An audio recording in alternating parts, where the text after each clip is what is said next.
Welcome to Playfully Orange, our conversations on Thursday afternoons about arts and culture here in Central Florida. My guest today is Chris Cortez. Welcome, Chris. Hi, Terry. Thanks. Thanks for having me. Yes. So, Chris, I know you as the proprietor of Blue Bamboo, a performing arts venue here in Winter Park. But let's start and talk about you and where you came from and how you got into the arts. Well, I grew up in Orlando, and I'm a guitarist. And I guess about 30 or 40 years ago, I set out to explore the world. I lived in New Orleans for a while, South Florida, Charlotte, North Carolina. Eventually ended up in Houston, Texas. And there I continued work on my record label, Blue Bamboo Music, and recording studio, and continued playing and recording on my own. I'm a singer-songwriter, guitarist, producer, man wearing many hats. And our record label supports about a dozen artists. And we decided we want to come back to Orlando and create something that was kind of part studio and part venue. All right. So you do recordings at Blue Bamboo? That's right. I mean, the facility Blue Bamboo? Yes. Okay. And tell us a little bit, for anyone that doesn't know, about the Blue Bamboo facility. Well, my idea as a performer is that it's so much more fun to play music in front of a concert audience that's actually paying attention.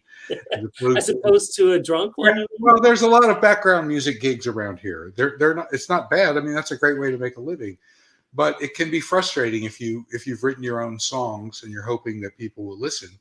You'd like them to hear the lyrics, maybe. And so I started booking myself in concert venues almost exclusively and looking around for those kinds of places. They're out there. And then when we decided we were going to do this, I said, well, what if we had a place that was part that and part recording studio? And my wife, Melody, I talked her into it. And my cat, Miles, wants to get in the shot.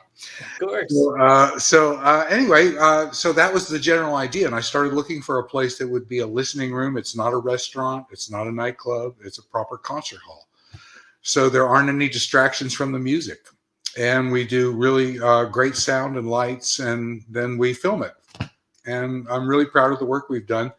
Our YouTube channel is getting about 12,000 hits a month, and it's all free. You can go and watch any of the shows that we put on. Even the big name acts agree to let us stream. So it really doesn't matter where you are in the world. If you have internet access, and you can go, if you don't have any money, you can go to the library and watch one of our shows.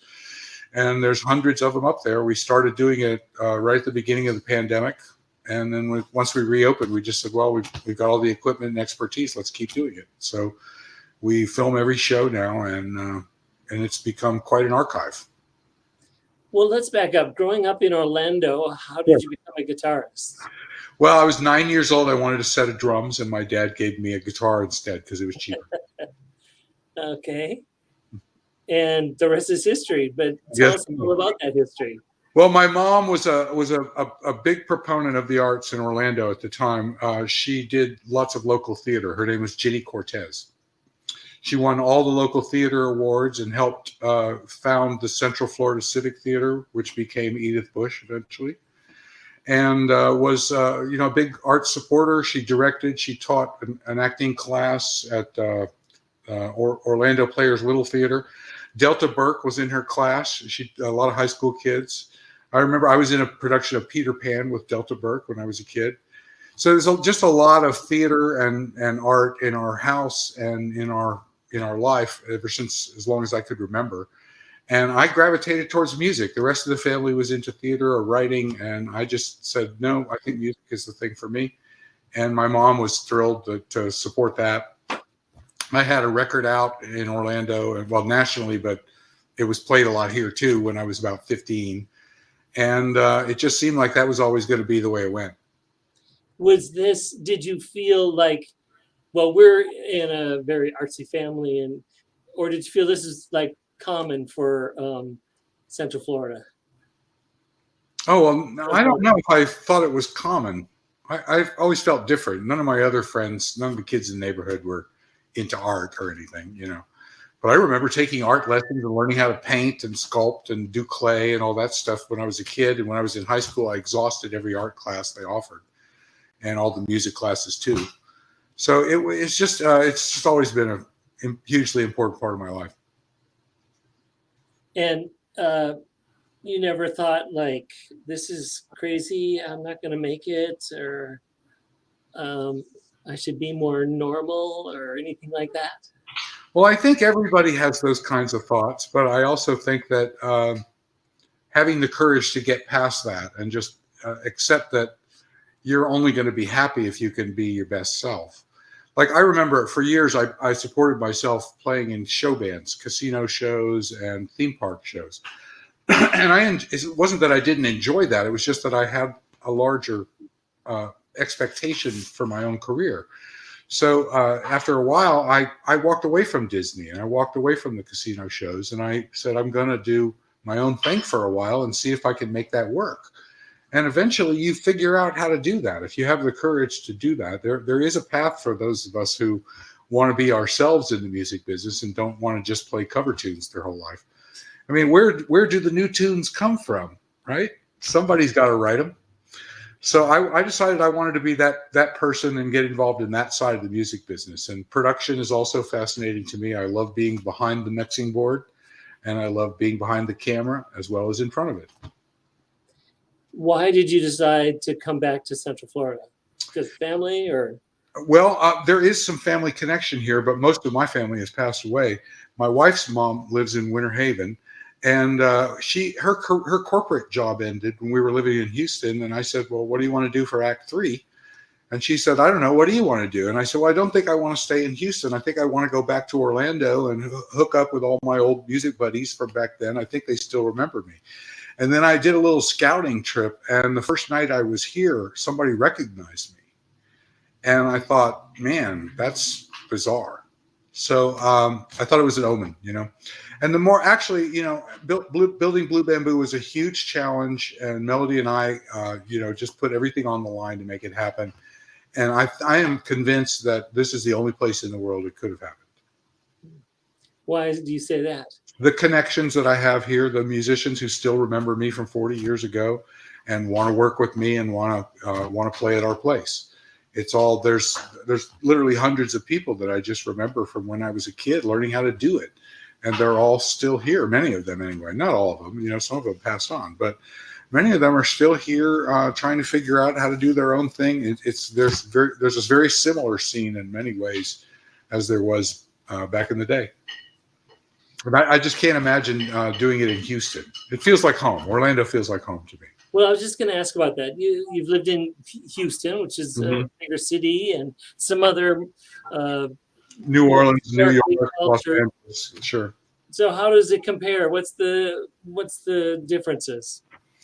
Well, for me, I think it's just a lot of childhood stuff that, you know, takes me back to when I was a kid. I know all the streets around here, and I smell magnolia or some jasmine in the air, and I just like tear up. It's so primally part of my makeup, and I was away from it for so long that when I came back, it was just like a real luxury to just drink it all back in again. And so many of the things have changed, but so much of Orlando is the same, exactly the same as it was 40 years ago. Drive down Edgewater Drive in College Park and tell me it doesn't look exactly the same as it did when I was going to high school there.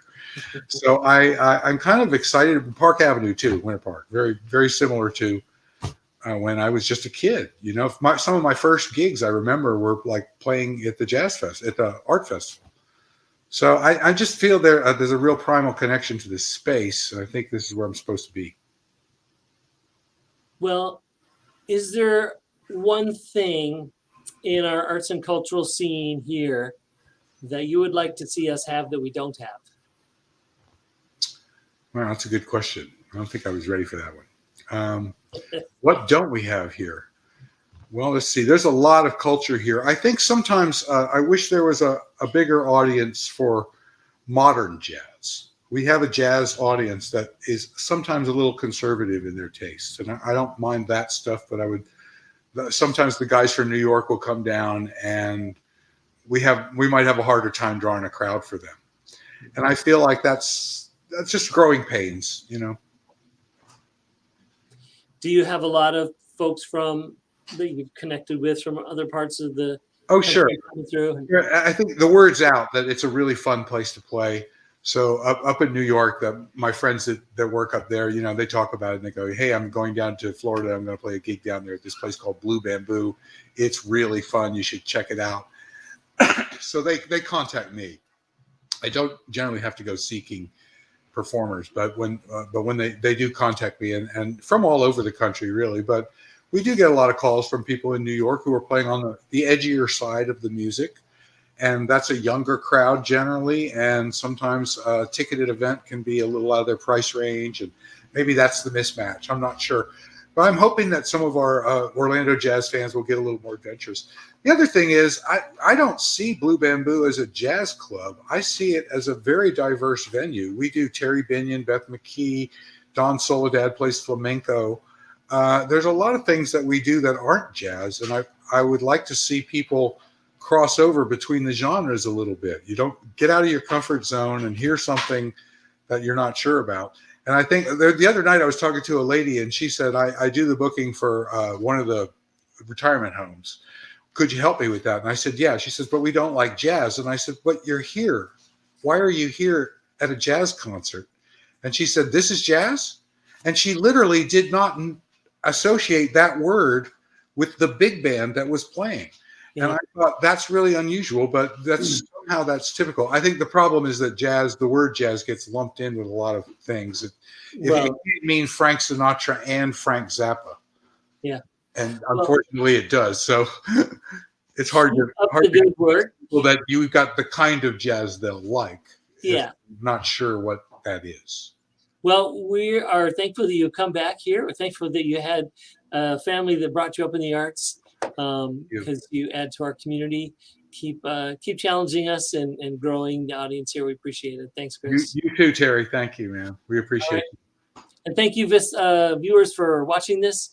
Every Thursday, we talk about arts and culture here in Central Florida. And also on Tuesday, I do a Diverse Orange talking about diversity here in Central Florida.